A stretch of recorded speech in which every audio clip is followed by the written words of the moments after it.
आकाशवाणी लखनऊ से प्रस्तुत है प्रादेशिक समाचार।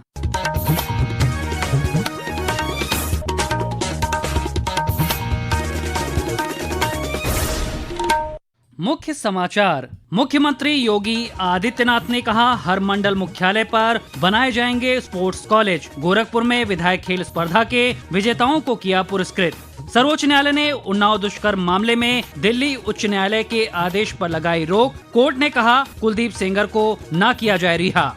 अधीनस्थ सेवा चयन आयोग ने प्रदेश में लेखपाल के 7,994 पदों के लिए संशोधित विज्ञापन किया जारी। आज से 28 जनवरी तक किए जा सकेंगे ऑनलाइन आवेदन। और प्रदेश भर में भीषण ठंड से जनजीवन अस्त व्यस्त। मौसम विभाग ने कल कोहरे और शीत दिवस का ऑरेंज अलर्ट किया जारी। नमस्कार, प्रदेश के समाचारों के साथ मैं शैलेंद्र और अब समाचार विस्तार से। मुख्यमंत्री योगी आदित्यनाथ ने खेल और खिलाड़ियों के प्रोत्साहन के प्रति अपनी प्रतिबद्धता दोहराते हुए कहा है कि प्रत्येक ग्राम पंचायत में खेल मैदान, ब्लॉक स्तर पर मिनी स्टेडियम और जिले स्तर पर बड़ा स्टेडियम बनवाने की प्रक्रिया को आगे बढ़ाने के साथ सरकार हर मंडल मुख्यालय पर स्पोर्ट्स कॉलेज बनाएगी। मुख्यमंत्री आज गोरखपुर में विधायक खेल स्पर्धा 2025 के पुरस्कार वितरण समारोह को संबोधित कर रहे थे। वीर बहादुर सिंह स्पोर्ट्स कॉलेज में आयोजित कार्यक्रम में मुख्यमंत्री ने कहा कि सरकार स्पोर्ट्स इंफ्रास्ट्रक्चर को लगातार सुदृढ़ कर रही है। हर गांव में एक खेल का मैदान होना चाहिए। ये स्पोर्ट्स कॉलेज का कैंपस है, कितना भव्य स्टेडियम का निर्माण यहाँ पर भी हो रहा है। रीजनल स्पोर्ट्स स्टेडियम में भी पहली बार 63 करोड़ रुपए की लागत से स्टेडियम का निर्माण हम वहां पर करने जा रहे हैं। और गोरखपुर में बेलीपार के पास एक इंटरनेशनल स्टेडियम का निर्माण करने जा रहे हैं, जहां इंटरनेशनल स्पोर्ट्स की प्रतिस्पर्धा को आगे बढ़ा करके गोरखपुर और पूर्वी उत्तर प्रदेश के नौजवानों को खेल और खेलकूद की प्रतियोगिता में आगे बढ़ने का एक अवसर प्राप्त हो सके। मुख्यमंत्री ने आगे कहा कि अगली बार विधायक खेल स्पर्धा के तहत स्कूली बच्चों, छात्रों के साथ साथ ही वार्ड स्तर पर कामकाजी और सेवानिवृत्त लोगों के लिए भी खेलकूद की प्रतियोगिताएं आयोजित की जाएंगी। सर्वोच्च न्यायालय ने आज दिल्ली उच्च न्यायालय के उस आदेश पर रोक लगा दी है जिसमें भाजपा से निष्कासित नेता कुलदीप सिंह सेंगर को 2017 के उन्नाव दुष्कर्म मामले में दी गई आजीवन कारावास की सजा निलंबित कर दी गई थी। न्यायालय ने ये सुनिश्चित किया कि वो जेल में ही रहेगा। एक रिपोर्ट। न्यायमूर्ति सूर्यकांत, न्यायमूर्ति जे.के. माहेश्वरी और न्यायमूर्ति ऑगस्टिन जॉर्ज मसीही की अध्यक्षता वाली पीठ ने कुलदीप सिंह सेंगर को नोटिस जारी कर सीबीआई की उस याचिका पर जवाब मांगा है जिसमें उच्च न्यायालय के आदेश को चुनौती दी गई। सीबीआई की ओर से पेश हुए सॉलिसिटर जनरल तुषार मेहता ने पीठ से उच्च न्यायालय के आदेश पर रोक लगाने का आग्रह किया। पीठ ने कहा कि वो इस मामले की जांच करेगी क्योंकि ये मामला विचार करने योग्य है। पीठ ने कहा कि सेंगर को हिरासत से रिहा नहीं किया जाएगा। इस मामले में कानून के महत्वपूर्ण प्रश्न विचारणीय है और मामले की सुनवाई 4 सप्ताह बाद के लिए स्थगित कर दी गई। समाचार कक्ष से निखिल कुमार। केंद्रीय राज्य मंत्री और सांसद अनुप्रिया पटेल ने आज मिर्जापुर में अधिकारियों के साथ केंद्र सरकार की जन कल्याणकारी योजनाओं की प्रगति की समीक्षा की। उन्होंने मीडिया से बात करते हुए कहा कि योजनाओं के प्रभावी क्रियान्वयन में जहां कहीं भी कमी पाई जाएगी उसे दूर करने का प्रयास किया जाएगा। केंद्रीय मंत्री ने कहा कि जनपद के विकास को गति देने के लिए कार्य किया जा रहा है। भारत सरकार की विभिन्न योजनाएं यहाँ पर संचालित हैं। बहुत विस्तृत ढंग से सारी योजनाओं में क्या प्रगति जनपद में हुई और कहाँ कहाँ कमियां हैं, उसको कैसे दुरुस्त किया जाए, ऐसे तमाम चर्चा आज इस बैठक में हुई है। और जनपद के विकास को तेजी से गति दी जा रही है और जो भी कमियां नजर आई हैं उन सारी समस्याओं को उठाया है। भारत सरकार की योजनाओं का प्रभावी क्रियान्वयन हो, ऐसी कोशिश दिशा की बैठक में की।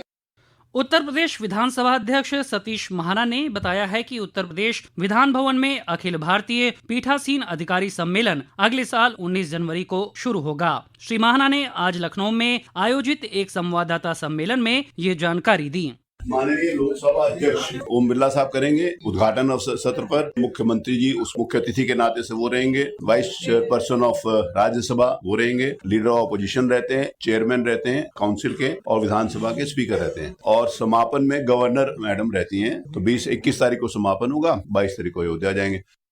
ये समाचार आप आकाशवाणी लखनऊ से सुन रहे हैं। ताज़ा समाचार जानने के लिए आप हमारी वेबसाइट newsonair.gov.in पर लॉगिन कर सकते हैं। इसके साथ ही आप प्रादेशिक समाचारों का ये बुलेटिन हमारे YouTube channel news on AIR Lucknow पर भी सुन सकते हैं। राजस्व परिषद से मिले नए प्रस्ताव के आधार पर अधीनस्थ सेवा चयन आयोग ने लेखपाल के 7,994 पदों के लिए संशोधित विज्ञापन जारी कर दिया है, जिसमें श्रेणीवार आरक्षण में बदलाव हुआ है। ऑनलाइन आवेदन आज से शुरू होकर 28 जनवरी तक किए जा सकेंगे। इससे पहले आयोग ने गत 16 दिसंबर को लेखपाल भर्ती का विज्ञापन जारी किया था, लेकिन आरक्षण को लेकर युवाओं और राजनीतिक दलों ने आपत्ति दर्ज कराई थी, जिसके बाद मुख्यमंत्री योगी आदित्यनाथ के निर्देश पर दोबारा आरक्षण प्रक्रिया तय की गई। अधीनस्थ सेवा चयन आयोग के सचिव अवनीश सक्सेना ने बताया कि संशोधित श्रेणीवार आरक्षण आयोग की वेबसाइट पर अपलोड कर दिया गया है। वर्ष 2025 में उत्तर प्रदेश ने व्यापार में सुगमता, ईज ऑफ डूइंग बिजनेस में उल्लेखनीय उपलब्धियां दर्ज की हैं। प्रशासनिक और डिजिटल सुधारों ने प्रदेश को निवेश के लिए भरोसेमंद राज्य के रूप में स्थापित किया है। एक रिपोर्ट। प्रदेश सरकार ने मिनिमम गवर्नमेंट मैक्सिमम गवर्नेंस के सिद्धांत पर चलते हुए व्यापार और निवेश प्रक्रियाओं को सरल बनाने पर विशेष जोर दिया। समग्र सुधारों, डिजिटल पहलों और निवेशक अनुकूल नीतियों के चलते उत्तर प्रदेश ने ईज ऑफ डूइंग बिजनेस में तेज प्रगति की। डिजिटल सिस्टम, पारदर्शी प्रक्रियाएं और बड़े पैमाने पर सुधारों ने प्रदेश को देश के सबसे निवेशक अनुकूल राज्यों में शामिल कर दिया है। ईज ऑफ डूइंग बिजनेस के तहत उत्तर प्रदेश में 12वें से दूसरे स्थान तक का सफर तय किया है। 2024 में प्रदेश को टॉप अचीवर की श्रेणी में स्थान मिला। प्रदेश सरकार निवेश मित्र के अगले संस्करण निवेश मित्र 3.0 की तैयारी कर रही है। समाचार कक्ष से दीपाली सिंह। अयोध्या में श्री राम जन्मभूमि मंदिर की प्राण प्रतिष्ठा की दूसरी वर्षगांठ को लेकर अनुष्ठानों का सिलसिला जारी है। इसी क्रम में आज श्री रामचरितमानस का पाठ किया गया। वहीं आज कर्नाटक से अयोध्या लाई गई सोने और हीरे से जड़ी प्रभु श्री राम की भव्य प्रतिमा की स्थापना यात्री सुविधा केंद्र में की गई।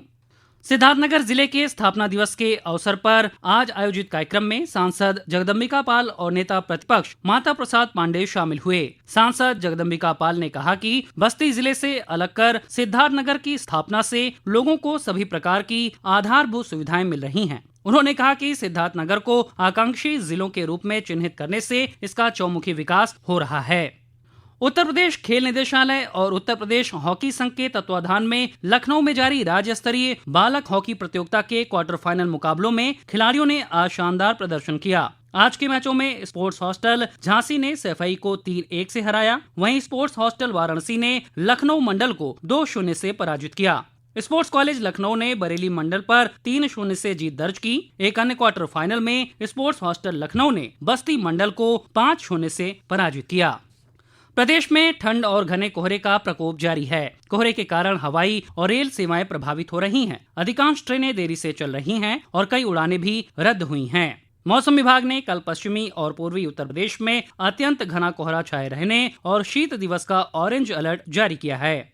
विभाग ने 1 जनवरी को पश्चिमी जिलों में कहीं कहीं पर हल्की बारिश की संभावना भी जताई है। इस बीच ठंड और कोहरे से खेतों में लगी फसलें भी प्रभावित हो रही हैं। इटावा में कृषि विभाग के उप निदेशक RN सिंह ने फसलों को सुरक्षित रखने के उपाय बताए हैं। वर्तमान में जो कोहरे की प्रवृत्ति बनी हुई है, इसके कारण आलू की फसल को थोड़ा नुकसान हो सकता है। ऐसे में झुलसा का अटैक हो सकता है। ऐसे में हम किसानों को सलाह देंगे कि वो 2.5 किलोग्राम मैनकोजेब का प्रयोग 500 लीटर पानी में घोल बना के छिड़काव करें। इस दवा का प्रयोग किसान भाई कर दें तो उनकी फसल को नुकसान कम होगा। और अंत में मुख्य समाचार एक बार फिर। मुख्यमंत्री योगी आदित्यनाथ ने कहा, हर मंडल मुख्यालय पर बनाए जाएंगे स्पोर्ट्स कॉलेज। गोरखपुर में विधायक खेल स्पर्धा के विजेताओं को किया पुरस्कृत। सर्वोच्च न्यायालय ने उन्नाव दुष्कर्म मामले में दिल्ली उच्च न्यायालय के आदेश पर लगाई रोक। कोर्ट ने कहा, कुलदीप सेंगर को न किया जाए रिहा। अधीनस्थ सेवा चयन आयोग ने प्रदेश में लेखपाल के 7,994 पदों के लिए संशोधित विज्ञापन किया जारी। आज से 28 जनवरी तक किए जा सकेंगे ऑनलाइन आवेदन। और प्रदेश भर में भीषण ठंड से जनजीवन अस्त व्यस्त। मौसम विभाग ने कल कोहरे और शीत दिवस का ऑरेंज अलर्ट किया जारी। इसी के साथ प्रादेशिक समाचारों का ये बुलेटिन समाप्त हुआ। अगला बुलेटिन रात 8 बजे FM पर प्रसारित किया जाएगा। नमस्कार।